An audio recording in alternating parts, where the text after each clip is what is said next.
Welcome to Sabil Center. Assalamu alaikum. We are very pleased and honored to host the American Quran Project at Sabil Center. Tomorrow night is the opening night, July 14, 2018.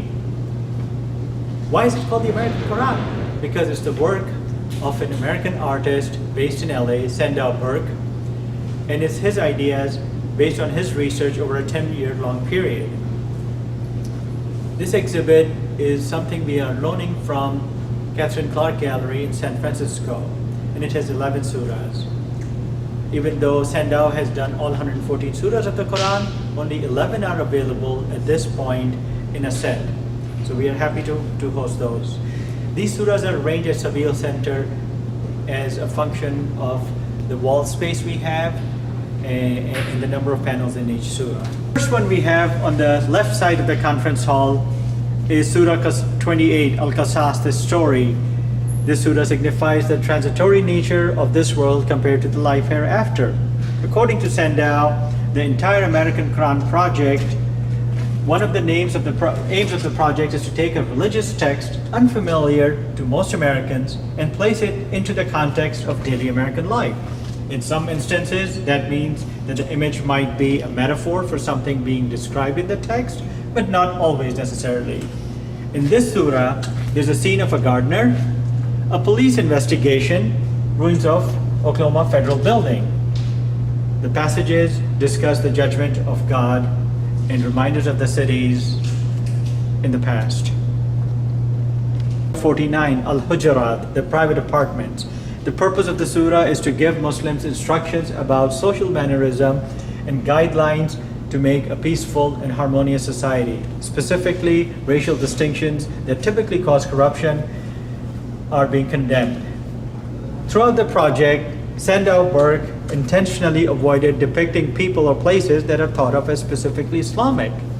The overall intention was to attempt to make the Quran seem as less foreign to average Americans as possible, and to convey that the message of the Quran is meant for all human beings, not just those who are already Muslims. Hence, the proper title of the project could have been The Quran for Americans, but that's a little mouthful and doesn't read so nicely. However, in this surah, Sandal wanted to depict the suburb of Detroit and to acknowledge that this is perhaps the most Islamic of all American cities. There is a picture of a mosque on the right side of the image.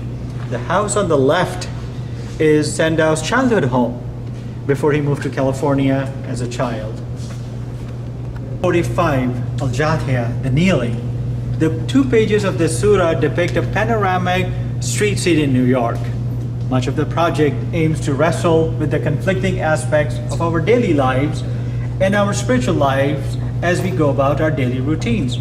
On the first page, we see a group of Jews outside a synagogue, along with a passage from the Quran that says, "To the children of Israel, we gave the book and wisdom and the gift of prophecy, and we provided them with good things and favored them above all peoples." The image carries across to the following page spread, in which people are entering the subway and listening to their headphones as they walk along the street. To me, there is a symbolism here. The symbolism of headphones may be that the divine messages in the Quran are addressed to individuals for all time, and that like a headphone, one can pick them up at any time. Al-Fajr, the dawn. The surah takes its name from its very first verse, by the dawn. Here the artist paints what an ordinary American is likely to observe at dawn on any typical day. A scene of a daybreak in an American suburb, with the sky lightening, and a garbage truck picking up trash, and a newspaper on the lawn.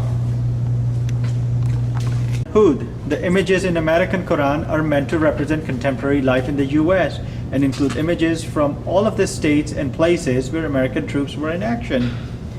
In Surah 11, the imagery depicts an orchard, a man building a canoe, and a ship aground that accompany passages about Noah and his ark.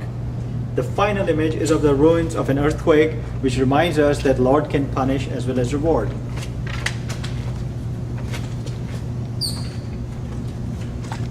Surah 57, Al-Hadid, iron. The surah takes its name from verse 25. we sent down iron. The 3 pages in the surah depict the mundane aspects of contemporary life, as in many other panels. There's a scene of workers in office cubicles, a scene of workers at lunch in a sushi restaurant, and a scene of a parking lot. The images are depicted in a flattened perspective, meant to imitate the style of painting of traditional Persian miniature paintings, in which all the people are of the same scale and the land seems tilted. The messages go along with the passage in verse 20. Know that the life of this world is but diversion and distraction and show, the cause of boasting and greed and striving for more and more property and children. Surah 58, Al-Mujadala, she who disputes. The surah talks about an unjust social custom in 7th century Arabia, in which husbands often oppressed their wives and effectively divorced them, but would not separate from her, and she didn't have the rights. The rights of women, according to the Quran, need to be protected, and this custom was condemned in the surah. However, Sandow depicts a laundromat and people reading and looking at their cell phones while clothes are washed and dried. For him, going to the laundromat was the absolute worst thing in life, and he wanted to depict the banality of it. It accompanies passages about Judgment Day and the afterlife, things of such importance to eternal lives, while we go about boring tasks. The sign on the window of free Wi-Fi suggests the way messages are received from the sky as if being sent down by the heavens. Saba, Sheba. This is a 2-page surah that also covers many varied topics throughout its text. The first page is an image of a science lab with technicians working, an image related to verse 3, which reads, not so much as a particle, either in the heavens or in the earth, escapes him. They're nothing smaller than that or anything larger, which is not in the book. The image on the second page refers to moments farthest from the contemplation of religious matters. However, it is just these moments which make up life and which are cited as moments when God consciousness is there. Surah 34, Saba or Sheba. This is a 2-page surah that also covers many varied topics through its text. The first page is an image of a science lab and technicians working there. An image related to verse 3, which reads, not so much as a particle, either in the heavens or in the earth, escapes him. They are nothing smaller than that or anything larger, which is not in the book. The image on the second page refers to the day-to-day elements of life in America, particularly those which might seem moments farthest from the contemplation of religious matters. However, it is just those moments which make up life and which are cited as moments when God is present. Fatir, the originator. The surah takes its name from its title, which describes God as the originator of the heavens and the earth in the first verse. According to Sandow, although it's not readily apparent, the 2 scenes in the surah are meant to depict everyday events in life and are set in Chicago. Note the Sears Tower in the distance, center distance of the auto repair shop in the second panel. The passage refers to the winds that raise the clouds aloft, and no female gives birth without his knowledge. The inset on the first page is of a child being born, done shortly after the birth of Sandow's own daughter. The other scene of the car shop is meant to convey the mundane aspects of our lives, yet even while we go about our daily routines, we should ponder the afterlife. The inset on the second page is of a sea turtle, which accompanies the passage, he would not leave a single creature on the surface of the earth.